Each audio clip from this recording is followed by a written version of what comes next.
আপনারা নিজেদেরকে প্রশ্ন করেন, আর কতদিন আপনারা রাজনৈতিক গোলামি করবেন? অনেক পুলিশ ভাইয়েরা আমাদেরকে এসে বলেন, তাদের অফিসাররা তাদেরকে চাপ প্রয়োগ করে। ডিবি হারুন, বেনজির, ওনারাও চাপ প্রয়োগ করেছেন। প্রিয় পুলিশ ভাইয়েরা, জুনিয়র অফিসার আপনারা যারা আছেন, আপনারা জুলাইয়ের কথা ভুলে যাবেন না। বাংলাদেশের জনতা যার বিপক্ষে দাঁড়ায়, কামান দিয়ে, গোলা বারুদ দিয়ে, মিলিটারি দিয়ে, ভারত দিয়ে তাদেরকে আটকায় রাখা যায় না।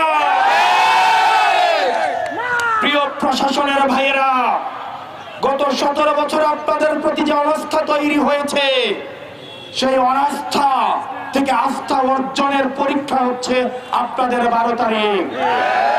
আমরা আস্থা রাখতে চাই, বিশ্বাস রাখতে চাই, বিগত 3টা নির্বাচনের মতো এই নির্বাচনে কোন ওসির জন্য খাম পাঠাতে হবে না, কোন এসপির জন্য খাম পাঠাতে হবে না, কোন এসআই এর জন্য খাম পাঠাতে হবে না, কোন কনস্টেবলের জন্য খাম পাঠাতে হবে না।